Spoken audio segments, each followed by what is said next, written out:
Good morning, students. So today we are going to talk about the occurrence of metals.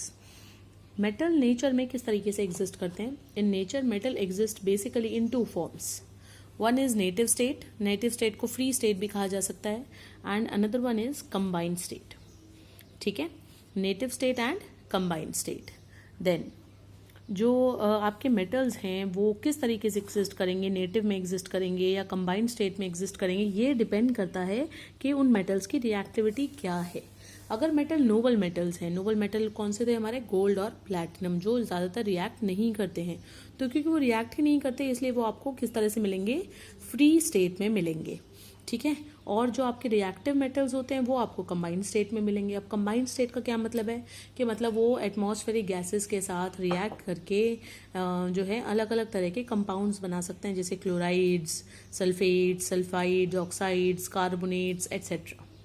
ठीक है. इनमें से जो आपके कम रिएक्टिव मेटल हैं, जैसे कि आपका मरकरी हो गया या कॉपर हो गया, ठीक है, या फिर आपका सिल्वर हो गया, इनके ज़्यादातर ना आपको सल्फाइड्स मिलते हैं. मोस्टली मरकरी, कॉपर या फिर सिल्वर. ऐसे ही जिंक वगैरह के भी मिलते हैं, जिंक, आयरन, इनके भी सल्फाइड ओर्स एग्जिस्ट करते हैं. तो एक क्वेश्चन ये भी हो सकता है कि जो सल्फाइड ओर हैं वो इन्हीं मेटल्स के क्यों मिलते हैं? सोडियम का सल्फाइड या पोटेशियम का सल्फाइड ये क्यों नहीं मिलते? तो इसके पीछे रीज़न है बच्चों, जो मैंने आपको फजान्स रूल में एक्सप्लेन किया था, and that was pseudo inert gas configuration, या जिसको सीडो नोबल गैस कॉन्फिगरेशन कहते हैं. Due to pseudo noble gas configuration. अब ये जो सीडो नोबल गैस कॉन्फिगरेशन अगर आपको याद हो क्या थी? NH2 NP6 ND10.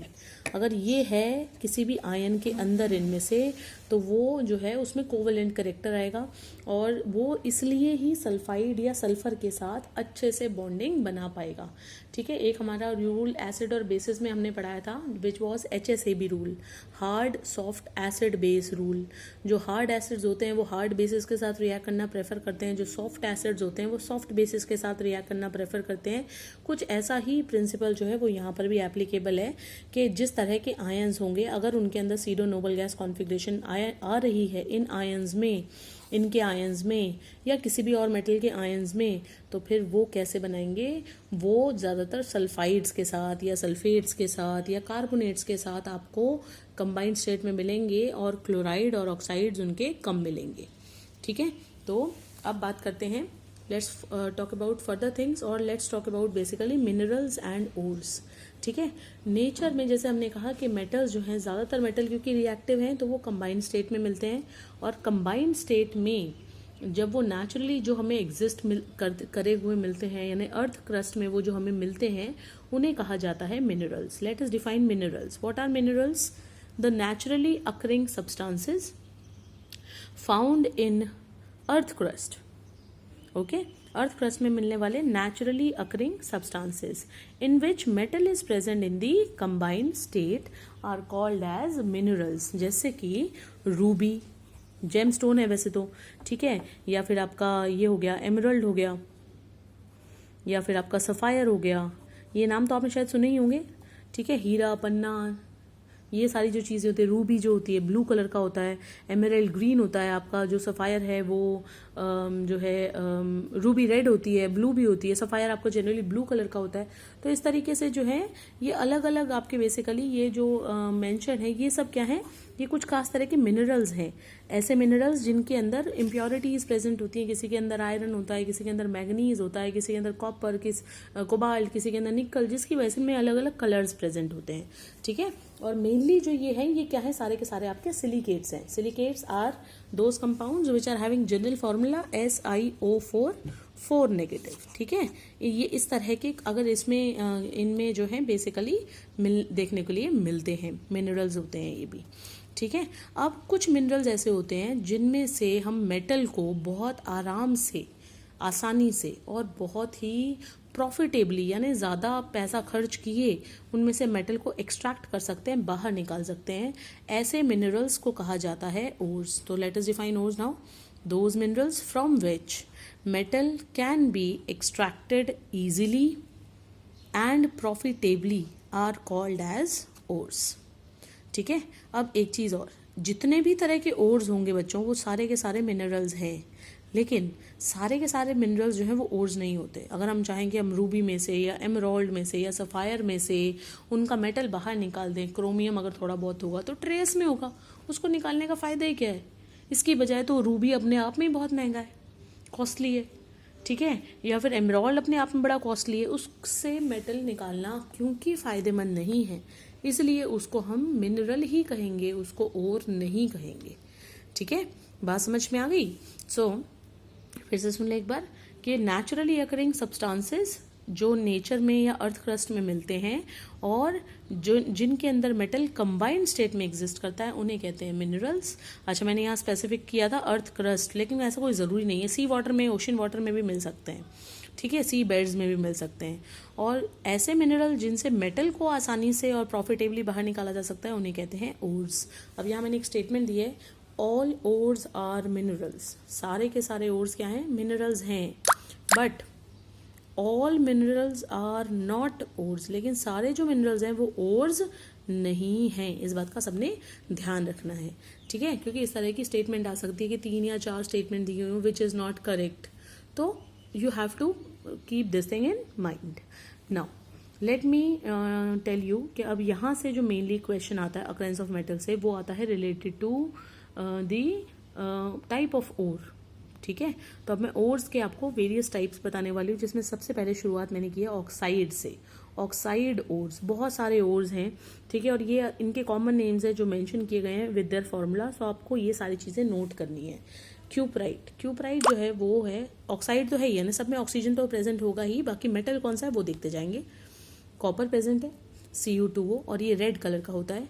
Magnetite, magnetite is ore of iron, इसमें मैग्नेटिक प्रॉपर्टीज भी होती हैं। जो आपकी ऑडियो वीडियो टेप्स आती हैं ना, जिनके अंदर आपने वो ब्राउन सा रिबन देखा होगा, उसके ऊपर इसी मटेरियल को यूज़ किया जाता है, उसके ऊपर कोट किया जाता है, ताकि क्योंकि उसमें मैग्नेटिक प्रॉपर्टीज होती हैं इसलिए उनको मैग्नेटिक टेप्स भी कहते हैं। Fe3O4, जिसके अंदर बेसिकली Fe2O3 और FeO दोनों प्रेजेंट हैं, और आयरन की दोनों ऑक्सीडेशन स्टेट्स यहाँ पर एक साथ एग्जिस्ट करती हैं। नेक्स्ट ओर है hematite. Hematite is also ore of iron, but only containing 1 oxidation state and that is +3।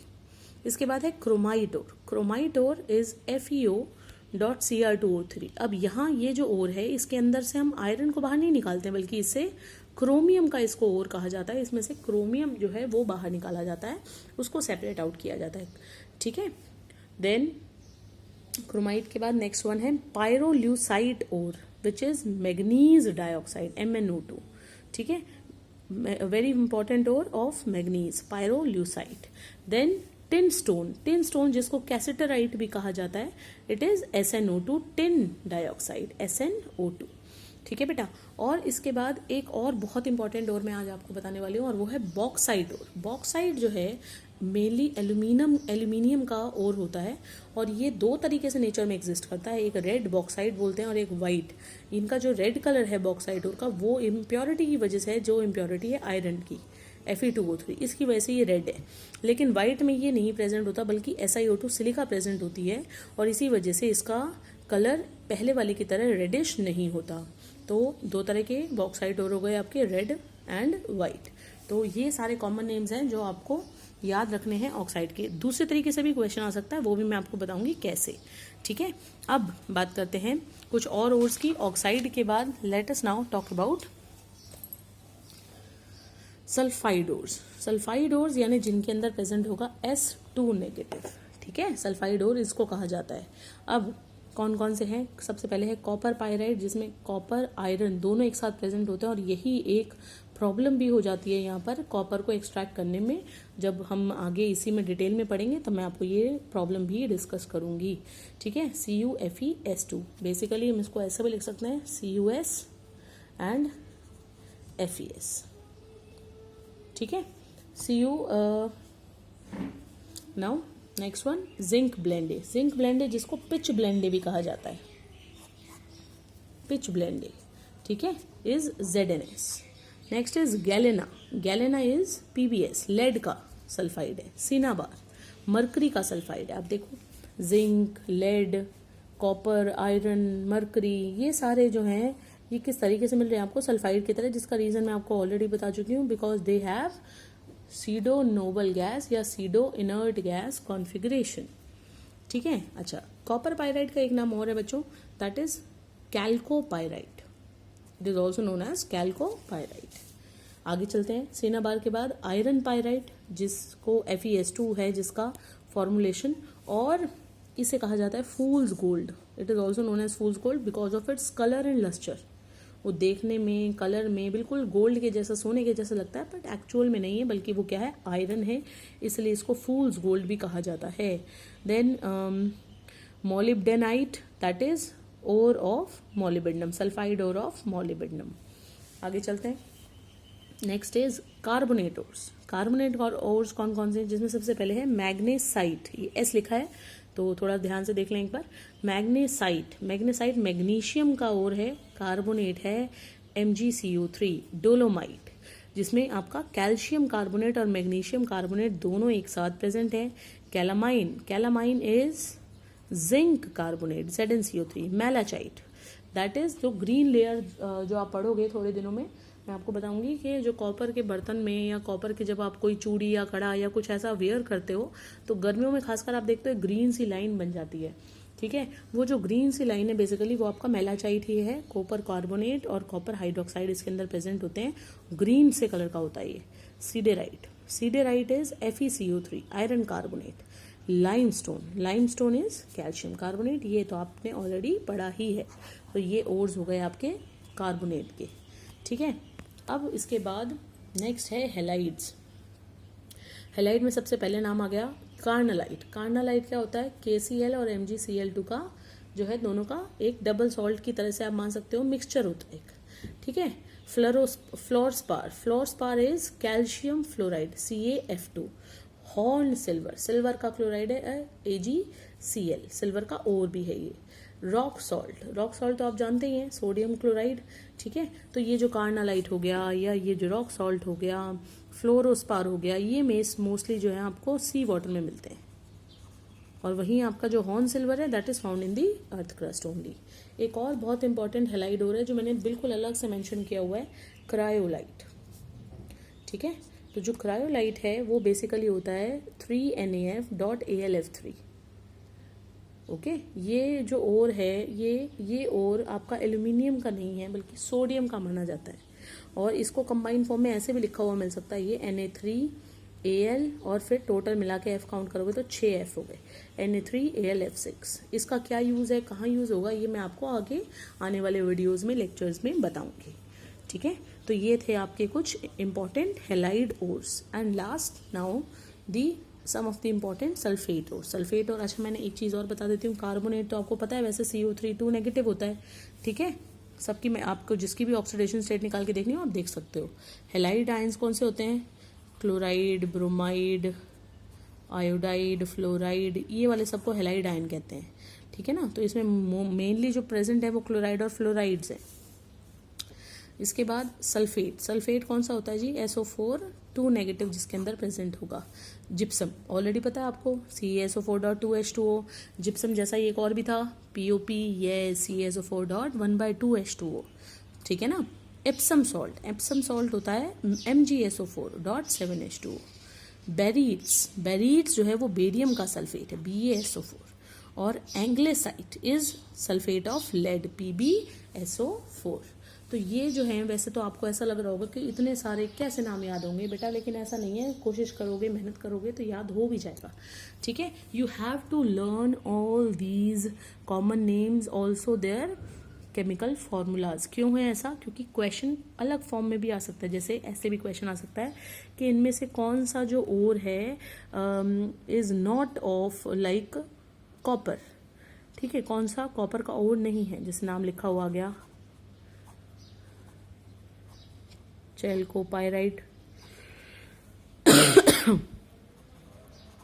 मेलाचाइट, then siderite, और सपोज लिखा हुआ गया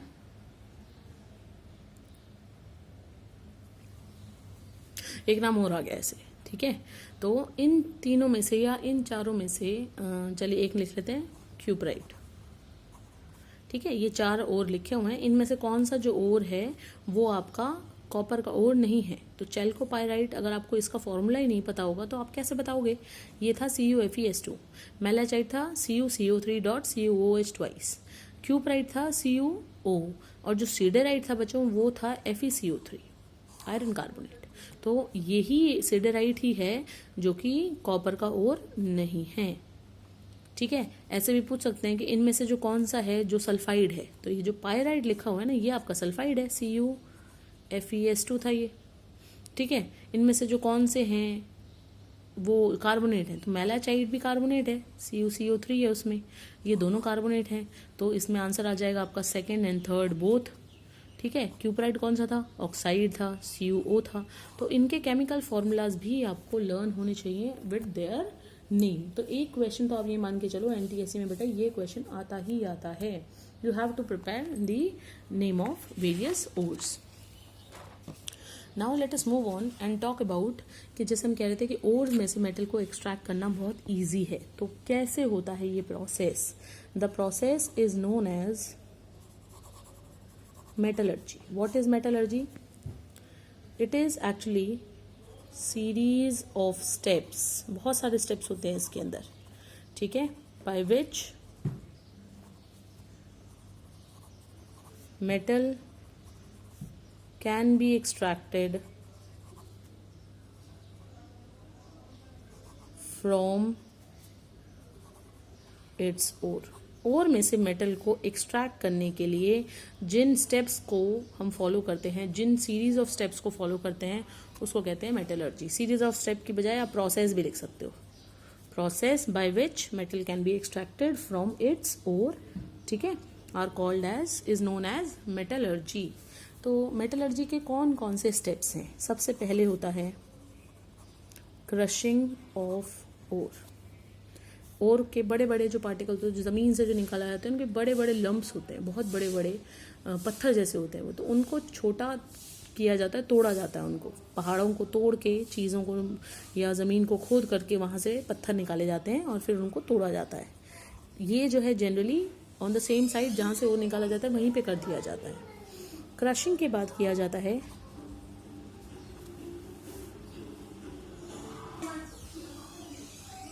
पल्वराइजेशन ऑफ ओर। पल्वराइजेशन में क्या करते हैं बेसिकली, इसमें जो आपके लम्प्स हैं या जो आपने ब्रेक कर लिए हैं, उनको ब्रेक डाउन पार्टिकल्स को बेसिकली हम क्या करते हैं, उन ब्रेक डाउन पार्टिकल्स को और ज़्यादा फाइन पाउडर में कन्वर्ट करते हैं। तो pulverisation basically means to convert the ore particles into very fine particles.